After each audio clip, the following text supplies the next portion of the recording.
श्री रामकृष्ण लीला प्रसंग स्वामी शारदानंद जी द्वारा लिखित पाठ संख्या 59। प्रथम 4 वर्ष की अन्य घटनाएं। भिखारियों की जूठन खाते हुए देखकर हलधारी की श्री रामकृष्ण देव की भर्त्सना तथा श्री रामकृष्ण देव का उत्तर। इस प्रकार हलधारी को श्री रामकृष्ण देव के अंदर बार बार दैवी प्रकाश दिखाई देने पर भी नाश लेकर जब वे शास्त्र विचार करने बैठते थे तभी पांडित्य के अभिमान में चूर होकर पुनर्मुसिकत्व को प्राप्त हो जाते थे। अतः काम कांचन से आसक्ति दूर हुए बिना बाह्य शौच सदाचार शास्त्र ज्ञान से कोई विशेष कार्य नहीं होता है तथा उससे मानव को सत्य तत्व की धारणा नहीं हो सकती है। यह बात हलधारी के पूर्वोक्त आचरण से स्पष्टतया समझी जा सकती है। मंदिर में प्रसाद लेने के निमित्त आए हुए भिखारियों को नारायण मानकर श्री रामकृष्ण देव ने किसी समय उनकी जूठन को ग्रहण किया था। यह हम पहले ही कह चुके हैं। यह देखकर अप्रसन्न हो हलधारी ने उनसे कहा था, मैं देखूंगा कि तेरी संतानों का विवाह कैसे होगा। ज्ञानाभिमानी हलधारी के मुंह से इस बात को सुनकर उत्तेजित हो श्री रामकृष्ण देव ने उन्हें उत्तर दिया था, वाह रे अरण्य पंडित, शास्त्र व्याख्या करते समय तू क्या यह नहीं कहता है कि जगत मिथ्या है तथा सर्वभूतों में ब्रह्म दृष्टि रखनी चाहिए। कदाचित अपने मन में तू यह सोचता होगा कि मैं भी तेरी तरह जगत को मिथ्या कहूं और ऊपर से लड़के बच्चे भी मुझे होते रहें। धिक्कार है तेरे इस शास्त्र ज्ञान को। हलधारी के पांडित्य से श्री रामकृष्ण देव के हृदय में संदेह का उदय होना तथा श्री जगदम्बा का पुनर्दर्शन एवं आदेश प्राप्त होना।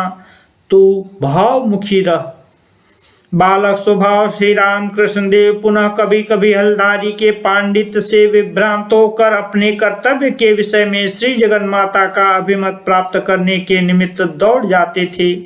हमने सुना है कि भाव की सहायता से ऐश्वरिक स्वरूप के बारे में जो अनुभूतियां होती थीं उनको मिथ्या सिद्ध करते हुए शास्त्र के सहारे ईश्वर को भावाभाव के अतीत रूप से निर्देश कर हलधारी ने एक दिन श्री रामकृष्ण देव के हृदय में एक महान संदेह उपस्थित कर दिया।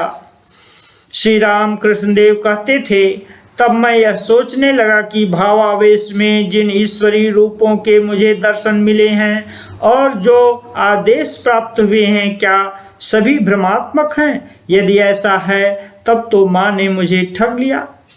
मेरा मन अत्यंत व्याकुल हो उठा और मैं क्षुब्ध होकर रोता हुआ माँ से कहने लगा, माँ, निरक्षर मूर्ख होने के कारण क्या मुझे इस प्रकार ठगना उचित है। उस रुदन के वेग को रोकना मेरे लिए कठिन हो गया। कोठी के अंदर बैठकर मैं रो रहा था। कुछ देर बाद मैं क्या देखता हूँ कि फर्श से एकाएक ओस की तरह धुआं निकलने लगा और सामने के कुछ स्थल को उसने ढक लिया। तदनंतर उसके अंदर वक्षस्थल पर्यंत लंबी दाढ़ी युक्त एक गौर वर्ण शव में जीवंत मुखमंडल दिखाई दिया। मेरी ओर निश्चल दृष्टि देखते हुए उस मूर्ति ने गंभीर स्वर से कहा, अरे तू भावमुखी रह, भावमुखी रह, भावमुखी रह।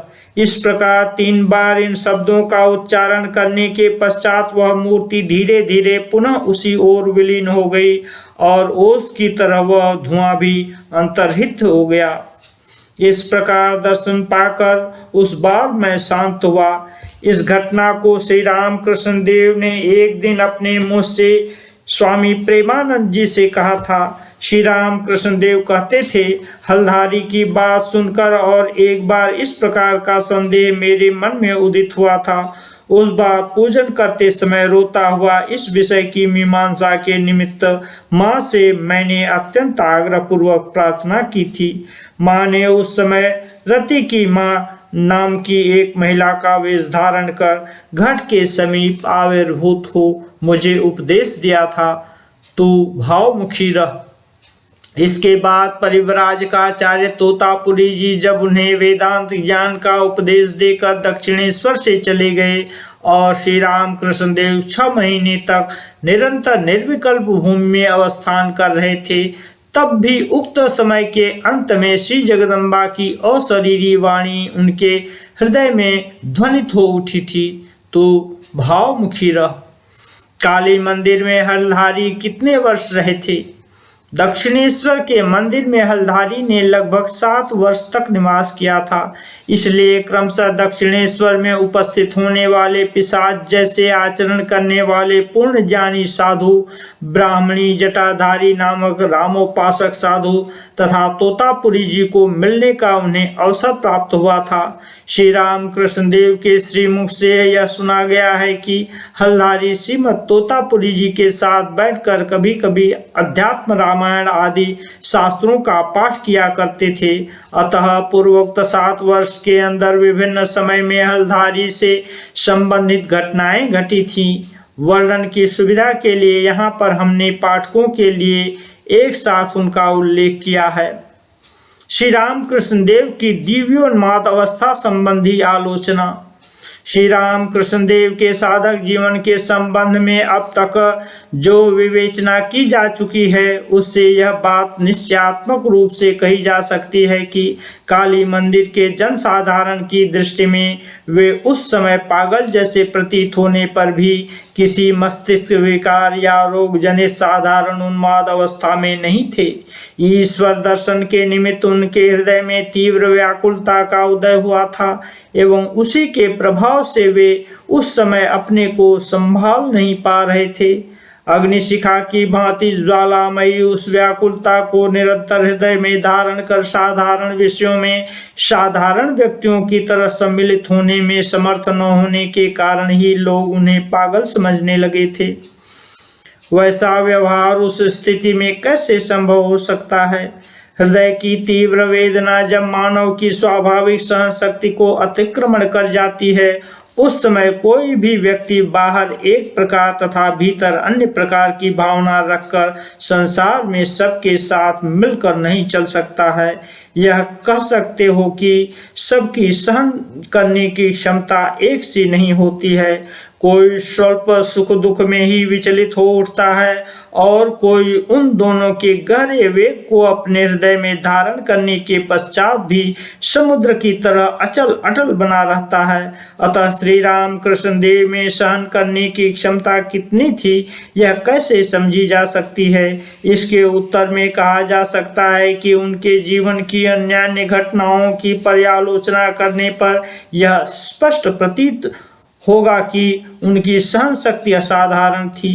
दीर्घ 12 वर्ष पर्यंत आधा पेट खाने पर या उपवास करने पर तथा निद्रा अवस्था में जो निश्चल रह सकते हो, अतुल संपत्ति बारंबार चरणों में उपस्थित होने पर भी उसे ईश्वर प्राप्ति के मार्ग में बाधक मानकर जो उससे भी अधिक बार उनका प्रत्याख्यान कर सकते हों, ऐसी कितनी ही बातें उनके संबंध में कही जा सकती हैं। उनके शरीर तथा मन के असाधारण धैर्य के बारे में भला क्या और कुछ कहना शेष रह जाता है?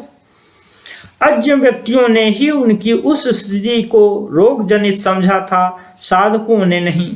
उस समय की घटनाओं की विवेचना करने से यह पता चलता है कि काम कांचन में उन्मत्त बद्ध जीवों की दृष्टि में ही उनकी उपरोक्त दशाएं रोग जनित प्रतीत हुई थी।